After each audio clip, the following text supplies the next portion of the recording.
You're listening to Let's Talk Jobs, where we give you practical insights into jobs and careers. I'm Tim Chen, and today we're talking about how to be a digital designer. For the majority of my career, my focus has been on delivering the best web experiences for our customers. And I do this by owning the user experience and design of websites for major brands like LinkedIn, Logitech, Cisco, Fortinet, and NetApp. Now, when it comes to opinions about what good web design is, you'll often hear someone say, "Oh, just go make your website look like Apple." Now, Apple does have fantastic and stunning looking marketing material and industrial product designs. However, you as an outsider have very limited view into what parts of the website actually performs well. So just borrowing their design doesn't mean it'll succeed for you. I'm a firm believer that every pixel has to have a purpose. It doesn't matter if it's a decision about color or typography. It doesn't matter if it's an illustration or photography, or a philosophical debate on how simple or complex to make a web page because you have too much to say.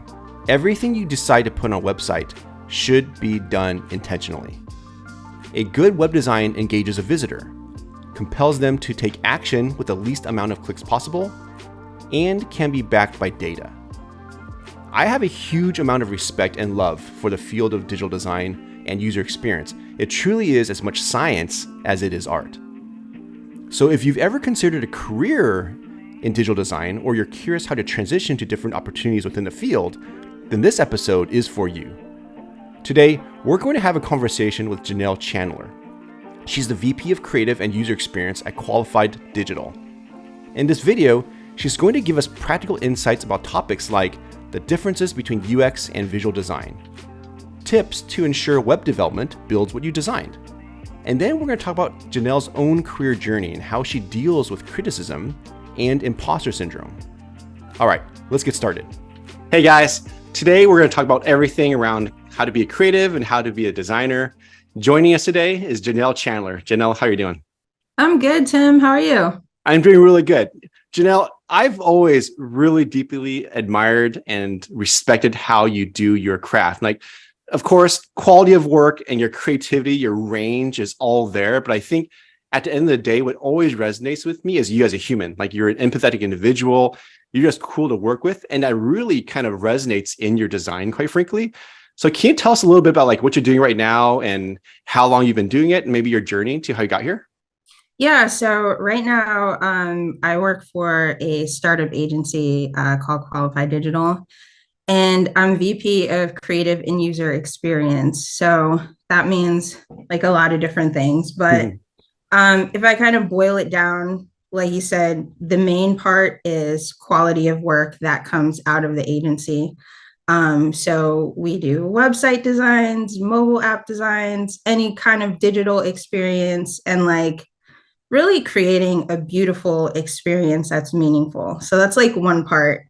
And then the second part is I'm a little more focused right now on like creating teams, building culture within the creative teams, and sort of how that kind of levels up to the business and how that sort of magic all happens.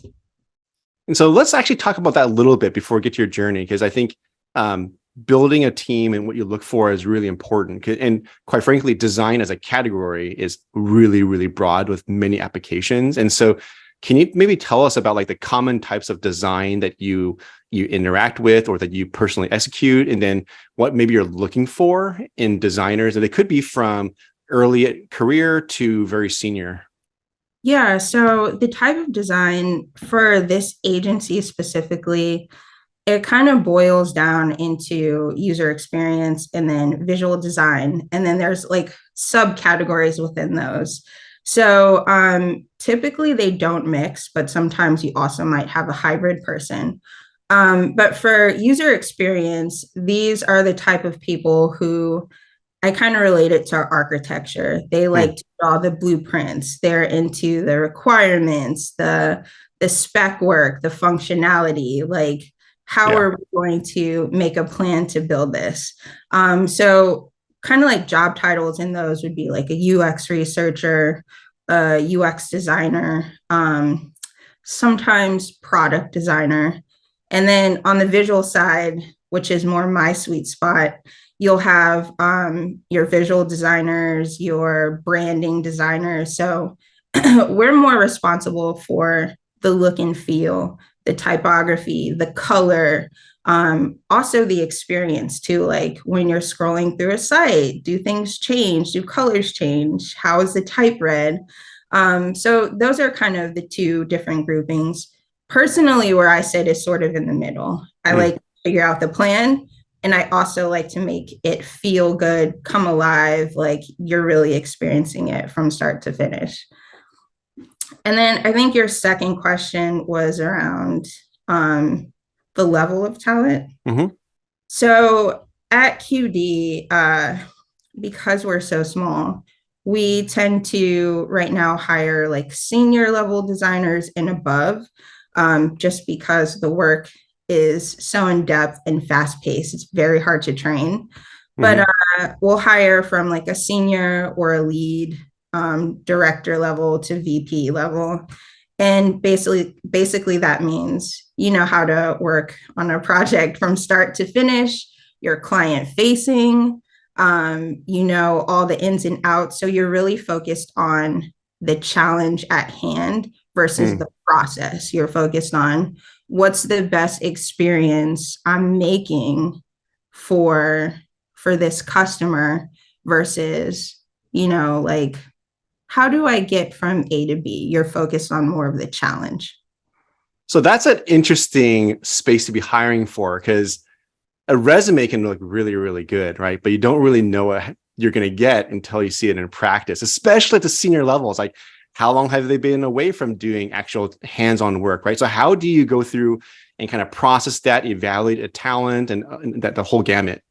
Okay, it's super hard. It's super hard right now too, because like, so we're hiring too. So the pool of talent out there ranges from people who are in the weeds of work to, you know, senior talent who hasn't actually designed anything for years. Mm-hmm. And also now that we're into like AI, like we've even seen portfolios that are literally done by AI, and it's like, hey, you're cheating now. But what we look for is well, with every creative person, you have to have a portfolio. And you're not judged solely on your portfolio. You're going to have to explain your role, your contribution, and that will determine like what level you're at the agency for us. So if you're talking more high level, you've orchestrated the team, you may be too senior for us. If you've orchestrated the team and you're also in the weeds, you're in Figma, no one uses Sketch anymore, but you might be in Sketch, like, you know, the lingo, you know how to do things. You're kind of on the right track for us. Our agency is like, no matter what your level is, you're still going to be an individual contributor. And a lot of people here really like that because you don't lose your craft.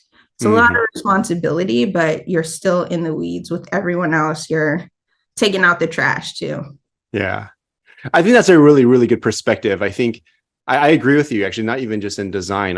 Right now, as I'm looking at roles I'm consulting, it's a very similar thing. It's like you gotta walk the walk and talk the talk, right? And then oftentimes, like for you, like even working with you, like you lead the strategy, you kind of do the framework, but like even for you to be able to effectively hand it off to someone, like you're always creating a really high quality template for someone to follow. So there really is that practical application of the job to make the process more efficient. Yeah. And we're seeing that too, like, or I'm seeing that specifically with new clients that we're having, even old clients that we're having, even just the way the industry, like design and tech is shaping. Like back in the day, you used to have creative directors who would probably spend months with you just talking vision. And that's all they did. And they had their team like execute. Now that doesn't fly. Like you have to be talking vision and then let's see your output. And your output has to also be quality with a great team that also contributes to that. So it's like, it's definitely changing a lot. Yeah. Yeah, and earlier you're talking about obviously leading us into all the different types of creative you use, like user experience, UX, usability, and design. Now, how easy is it? Not easy is the wrong word, but how feasible is it for someone to change, to say, discipline? So let's say you're not at the web production level. Let's say you are, let's say, a web designer, or maybe you're an application designer for software. Let's say, how easy is it to take that skill and translate over into web design or usability or UX? Because the disciplines are a little different, right? So they're a little nuanced. They're different mindset, but the foundation at its core is the same. Like, Okay. regardless of what type of designer you are, you're creating something for a user. Whether Mm, you're a like user experience person, you're an advocate for the user, that's your focus. Same thing with like visual design, motion design, whatever it is, like you're doing this for the actual user to enjoy the experience. So foundation is the same. mm, A lot of people do sort of either overlap or in different times of their career will be like I know me personally, I started out visual design. I probably did that for like 6 years and got sick of it. I was like, I'm just tired, and switched completely over to UX. mhm, You just pick up more skills and tools. And then eventually I moved back to visual design and was sort of a hybrid. You can switch around, you can change. It's actually more beneficial for the company and mhm. yourself to be able to speak like holistically about things. But it it is a different mind shift Yeah. because you're going from like straight blueprints to like, I'll speak in like architecture terms, but Yeah. like you're going from like blueprints to designing the interior of the house. Different mechanics, but foundation is pretty much the same. And so actually, if you don't mind just maybe defining it for the user, like classical visual design versus UX, like what's the difference? Yeah, so okay, I like talking about this because I think we talked a little bit. I do a lot of mentorship for boot campers, Mm, and they don't know what to call themselves a lot of times. So I define it by the deliverables at hand. So user experience, you'll do things from personas, researching audience types, mm, wireframes. Um, You'll probably make like low fidelity prototypes. You'll do user testing, sort of just the research mm, aspect of it. Visual design is all of the things that you can see, like the pretty stuff, the fonts, the colors, the sometimes the logos, the way you experience a page, the transitions, the motion. So it's yeah. all about the front end, the visual aspect of it. Yeah, I want to double down on that because I totally love what you said about distinguishing like UX as a blueprint foundation. Like I'm not a designer by trade at all. Like if anyone pays me to design, like they're in serious trouble.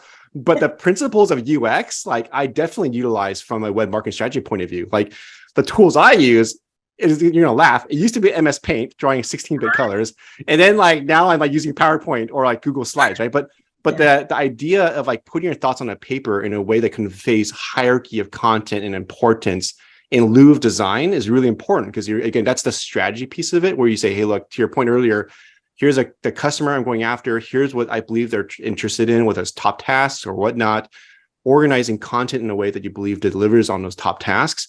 And Yep. then that can be as high or low fidelity as possible. I usually keep them as low fidelity as possible so people don't confuse it as design. Yep. Um, and even then, some people have confused the design. I'm like, dude, like, if you think your website's gonna look like this, like we're in trouble. Yeah. So like with the clients that you've worked with on the agency side, like what's the best way of communicating like business and like site user like requirements that kind of ends up lending itself into UX and design? And do you often agree with your clients, or do you kind of lead them in a different direction? Yeah, so geez, I would say majority of the time the clients are really focused on the business. They have their own like goals and like KPIs. And nine times out of 10, it's different than what the user wants. So it's always kind of like a battle in terms of like we were just working on a navigation project, and the client was like, this is how I see us laying out the products. It made sense from a business point of view, but to a customer, they're not going to know the lingo. They don't know the like key code words or abbreviations. Like it just doesn't make sense. So there's like a few ways we kind of go about it, but Mm-hmm. one is really testing. Like, cool, you want your idea, like you said, we keep it low fidelity wireframes. We'll mock it up.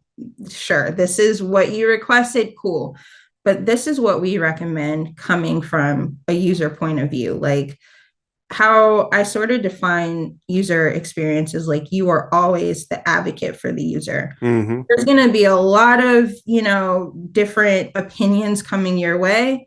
Block it out. It's all about the user. And when you put it to a test, that's when you can kind of see like, does option A work? Does option B work? And let the data really speak for itself. Because Yes. once you have the data, it's straight facts and no one has an opinion. Once they see facts, they're like, cool, we'll go with option B or, whatever the sort of determination or result is. So you said two things there I love, and I want to kind of double down on them. The first one is around being an advocate of the customer. I can't tell you how many times, even see on the client side, where like the product marketing team or whomever brand, like they have a really strong opinion on what they believe the customer wants. And like, they believe they're being customer centric, and that's probably informed by customer research or feedback from sales. So there's a part of that is true, but it's always then stuffed with what you want put in there, right? And it's kind of helping them navigate, kind of deciphering what truly is important to the customer, like the top three things as opposed to the 50. And like global navigation, go to any website, you'll see like if you want to learn what a company is all about, look at global nav. I think I've worked with brands previously where it's like solutions and products, they almost read the same. Yep. Right. And so I literally did an open card sort, and like people were confused. Like, what am I looking at? So like, that's just like, to your point, data definitely speaks volumes. Now, I do want to ask you a question about measurement, because again, clients will always say, I want apples. Like, well, not everyone should design a website that looks like Apple, nor is it appropriate for your customer base.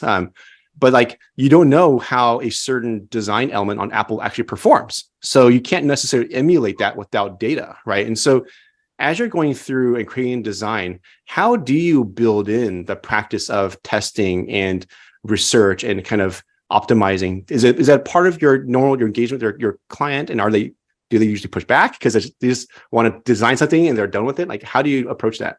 Yeah, it always depends on the client. I would say a lot of times, clients want things done quickly. They want to see something fast. They have a vision. They're like, cool, you're the expert, give me feedback. But at the same time, even what we do recommend is coming from a place of maybe only experience and not what the actual customer wants. So there's two ways you can go about it. The proper way is when you're in the UX phase, you're testing, you're iterating, you're getting that feedback early on. So when you go into design, when you go to build it, you have all your factual data, you have all your requirements, you're just building it based on a spec.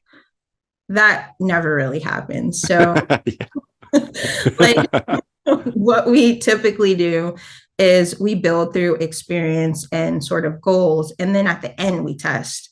We'll do like A/B testing, we'll do user testing, and then sort of refine and modify. We got the big website out, we got the navigation out, we got the big push out. And once everyone's on the same page that it's not we hit this button, it's launched, peace out, it's an ever evolving thing, it makes more sense. And then now we're getting real-time feedback. Now we can just continue to iterate. That's usually how most projects sort of go. So I got a question I got to ask you. So like, there's always a humorous to me transition between what a creative delivers versus what's in it being built by a web development. Yeah. So how do you, is there a tool or a methodology you use or process to ensure that the highest likelihood of what you design is what ends up getting built. Is there any tips for designers to help ease that transition? Yeah, the biggest tip I can say is always involve development early in the process. Like your development team, it like, well, I'll just say kudos to our development team because they have a design background, so it makes life easier.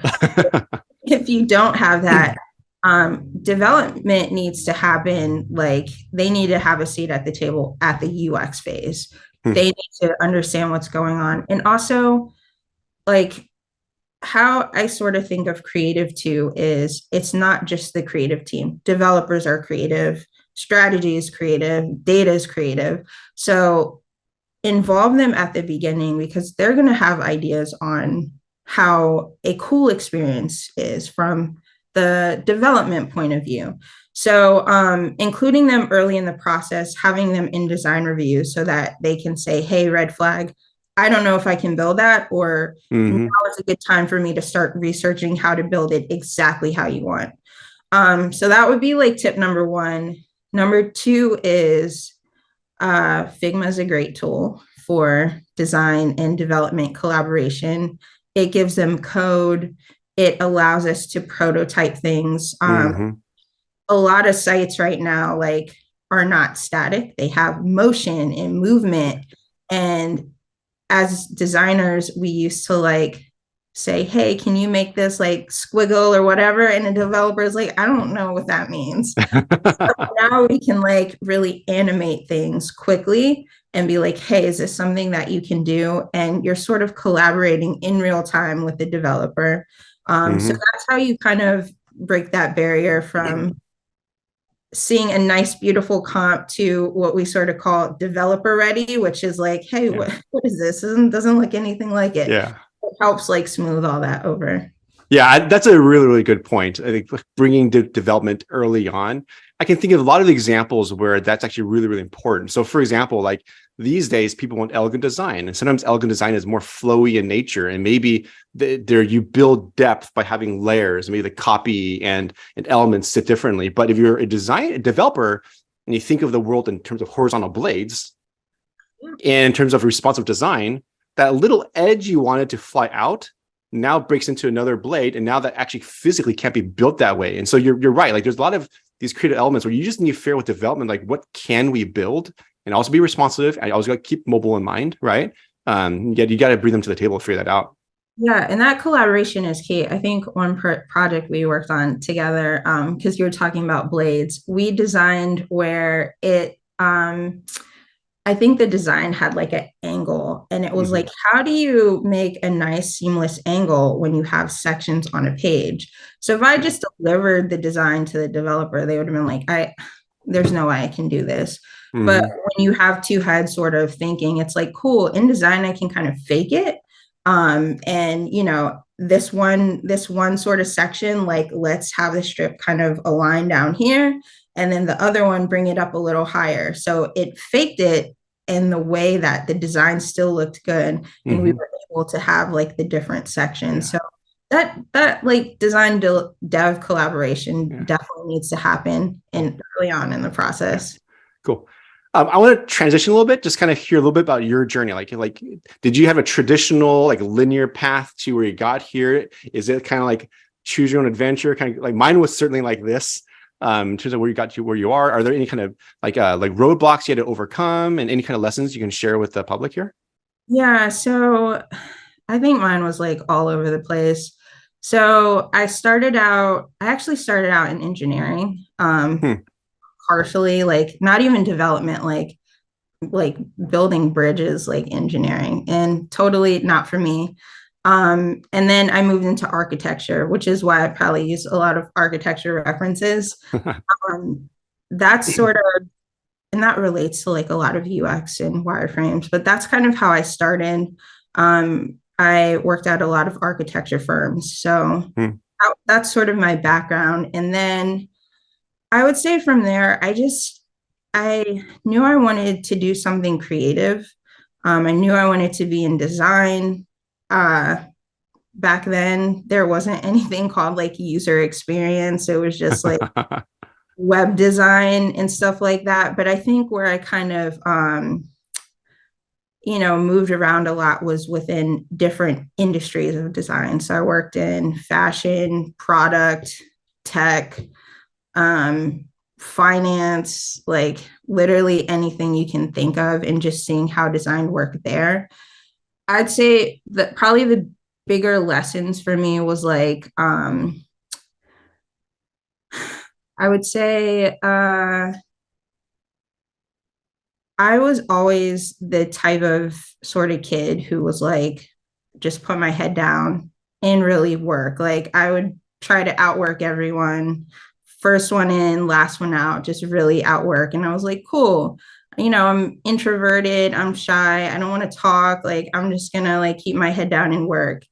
And I realized over time, like that only gets you so far. Hmm.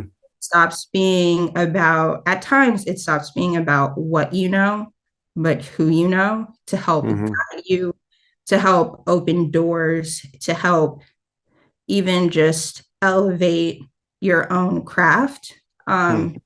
I'd say that's probably one of the biggest lessons I've learned. Yeah. And then also, I think too, just kind of like sharing. Um, in design world, sometimes like you want you get a design and you go do your own thing and you share it at the end. You're like, cool, this is what I did. Sharing along the way and like involving people in your process, it really elevates and pushes your design and pushes you to think differently. If you see someone else with the same thing, you're like, cool, what am I going to do next? But you have to share, you have to be open, you have to be collaborative in order Mm-hmm. to do that. So I would say those are probably like the two biggest things I've learned along the way. Yeah, and I think even reading between the lines there, and you have to be good with receiving constructive criticism too, right? Because like again, like whether it's you kind of breaking through a mental block or kind of having someone work you through that, or the design just doesn't meet someone else's standards, like you have to be able to take that feedback in to adjust, right?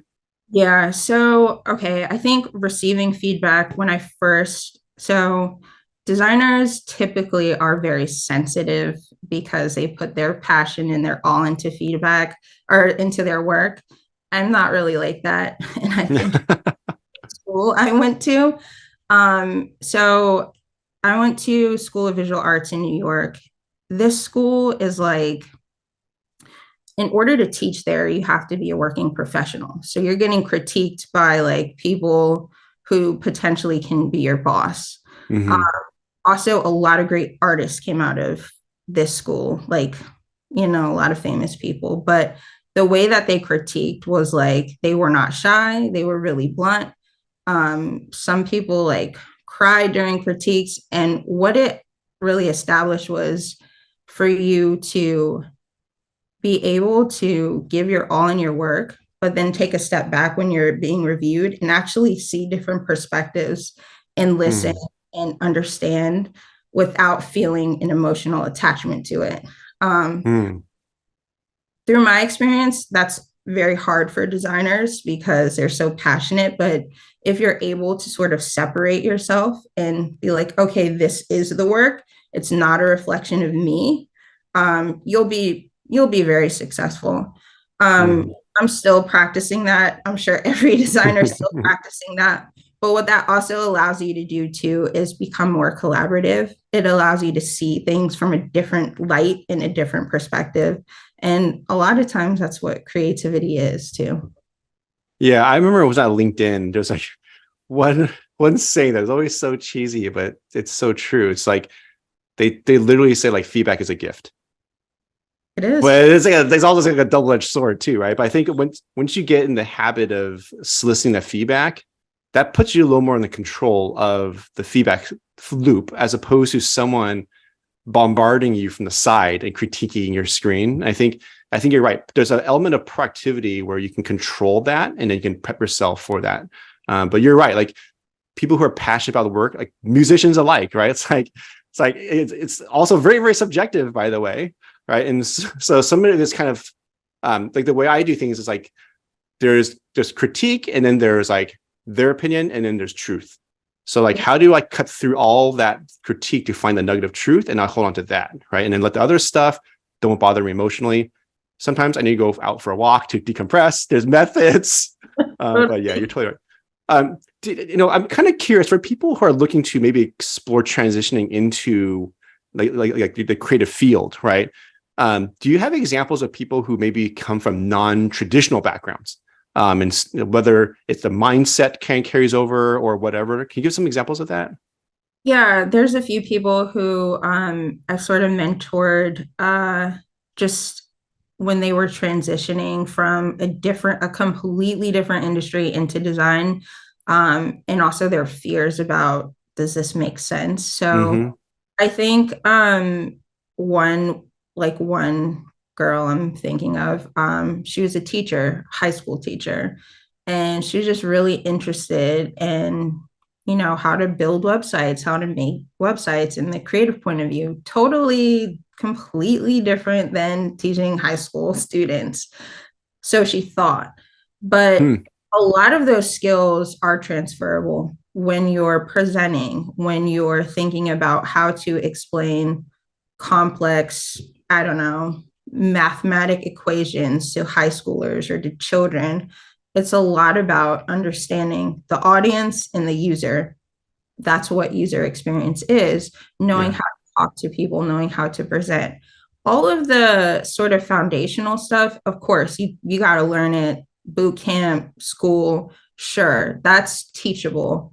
But Mm-hmm. the way that you understand, talk to users, she was doing that already. So Mm-hmm.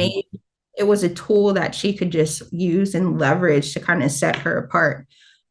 Teaching was one. I also had someone who was into psychology. I was like, come on, you don't think psychology can transfer? You're always trying to be in the mind and the psyche of a user. I was like, shoot, just go ahead and do it.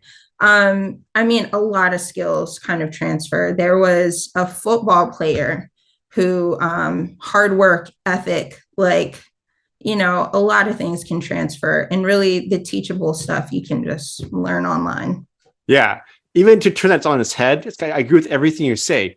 Like if we define a good designer as someone who has a good sense of who their audience is, has an idea of what they're looking for, and then creates a vehicle of which it pleases them to engage, that skill set can translate outside of design as well. Like if you're going to go into product marketing where you're trying to, or even customer marketing, where you're trying to figure out like, what is it that my customers truly care about and how do I deliver something that matters to them? Like these all actually matter. As a matter of fact, you might even find niches within each of these marketing roles where having a sense of a creative eye as well as having a mindset might be the aspect that they're missing.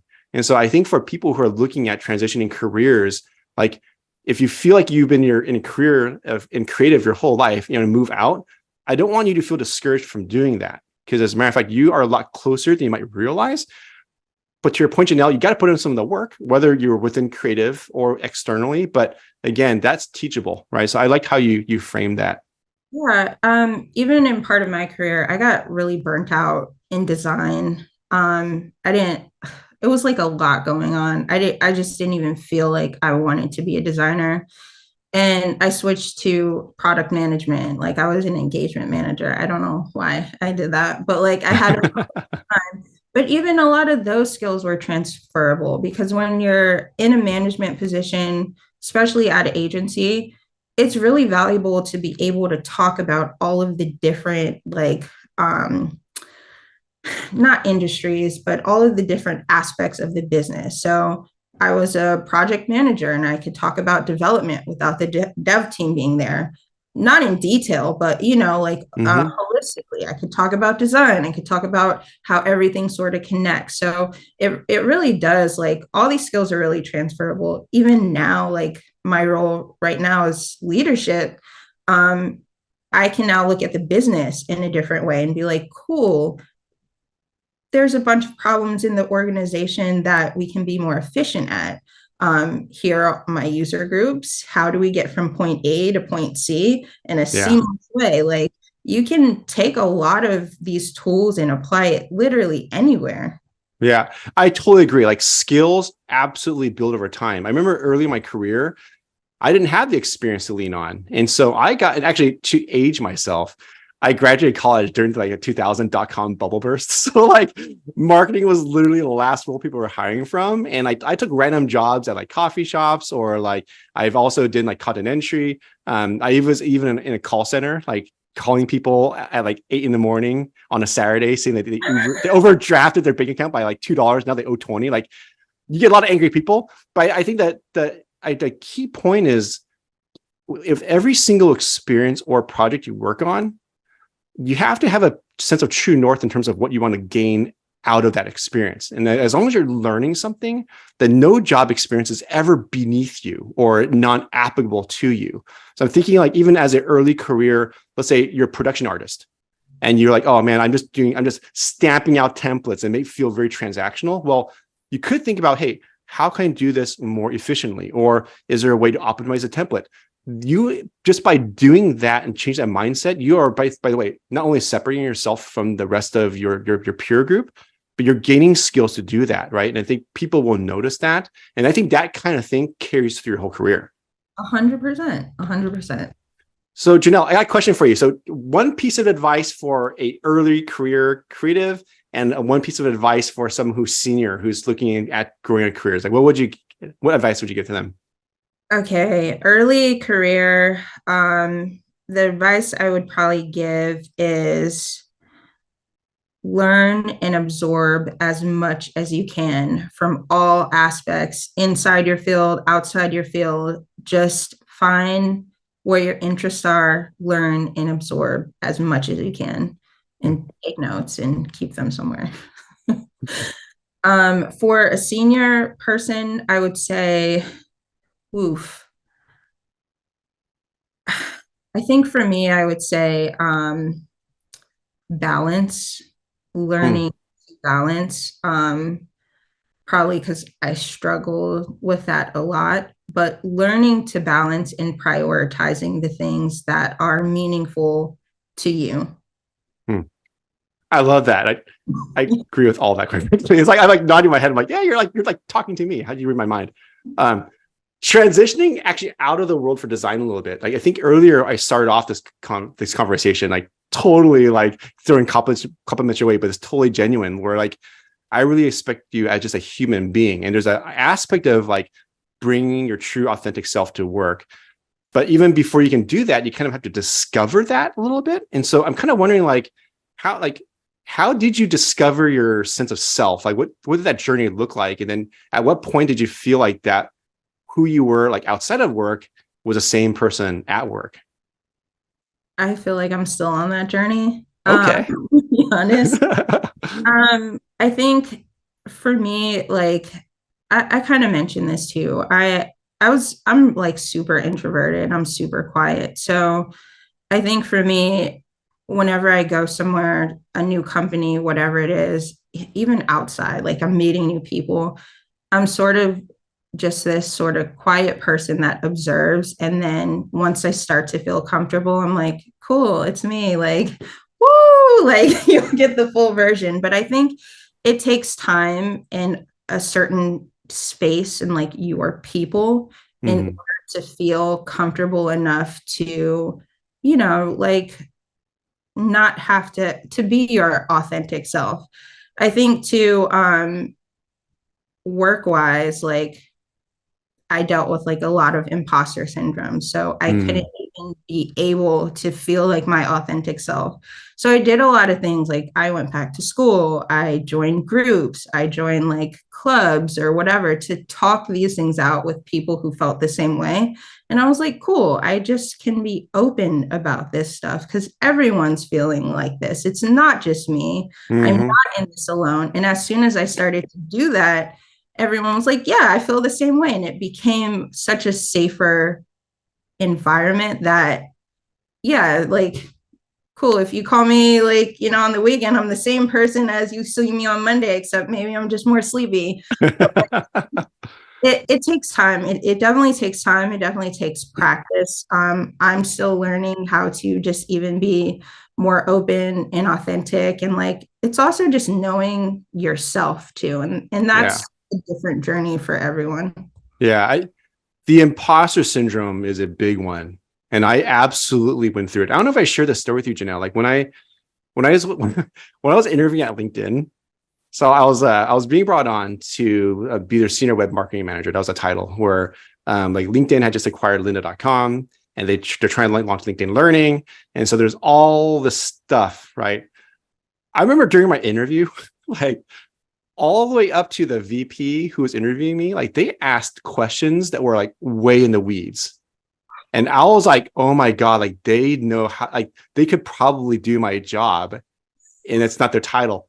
And when I started working, it was the same way. It's like, oh man, everyone is super smart. And like, I bet you any of these people who like I'm talking to can probably just come and do my job.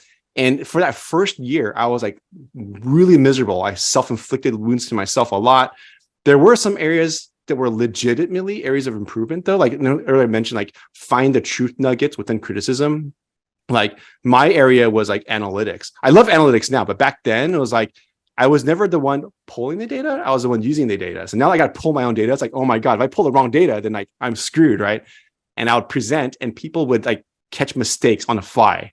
Like that never didn't make sense, or this conclusion like didn't line with what's like slide 3 slides ago on it's like small tiny print. Like I don't know how to remember that. And I really struggled with that. And to your point, there was a part of it where I had to just embrace being okay with being vulnerable. Yep. I had to just acknowledge that, hey, like, first of all, to your point, I need to get some help. I kind of got some peers to validate whatever. Someone actually reminded me, which this is really helpful. They're like, people hired you because of what's between your ears and your hands as a creative, right? And it's unique to you, and they hired you because you're good. And they're not the one who's telling you that you can't do it. It's you, right? And so like you kind of have to have that level of self-awareness to kind of get over that. But I think, yeah, in the Bay Area, like it's imposter syndrome, especially here, is like a huge deal. Yeah, I think I kind of mentioned this before. Like I got burnt out, and I switched to becoming an engagement manager. I was also dealing with a lot of imposter syndrome. I was like, I can't do this. I was working at a small startup, and in the beginning, we were getting like these, smaller clients. It was cool. It was awesome. But once we started getting like these Fortune 500 company clients, the conversations, I was like, I don't know. This is like foreign language. I do not know what anybody is talking about here. Any question I asked, I felt like I was just completely stupid. And I was like, creative is just not for me. Like maybe let me just, especially it being so subjective, I was like, I can't do this. I'm going to become a engagement manager where like, I can just organize stuff and like learn. And a lot of it had to do with one, being burnt out, but also two, yeah, it was imposter syndrome. I didn't, and it was only me giving myself this feedback. Yeah. It took me a really long, I'm still not even over imposter syndrome, but it took me a really long time to learn that it was myself and how to quiet that noise. Because like anytime you start something new, like even if it's a new role or you get a promotion, like imposter syndrome is for real. Like you're like, man, can I do this? But it's like, how do you just really quiet the noise? And like you said, they hired you for a reason. They picked you for a reason. You're here for a reason. You're going to have perspectives and experiences that literally no one else has had. And that alone is why you're here. So just like really embrace that. I would never believe for a second that you're going through aspects of imposter syndrome now, because you're so freaking amazing. And I think that's what's important for you to realize. Like the people you're working with are all dealing with their stuff. Yep. And I think when it comes to being like compassionate and empathetic with people, that's where the real relationships are made and where you make a difference, right? Because like even speaking with you, kind of figure out like, hey, like, what are you working through? Like, where are you challenged with? How can I walk alongside you to get over that? Or maybe it's just me being proactive and giving you verbal confirmation and encouragement. That may all be all you need to kind of get over a mini hump that you're experiencing that day. Like, is it kind of something you experience every day as well? Oh my gosh, all the time. I think it's more so, it used to be about the work and like presenting it and feeling like I just wasn't good enough to do it. I think now it's changed into when I'm leading and coaching a team, it's Yeah. like, are you guys sure you want my opinion on it? Like, or even like sometimes I might have to coach like, an executive person. I'm like, me? You want my opinion? Like, are you sure? But it's like, I kind of just always go back like, we all have very super unique experiences. Hmm.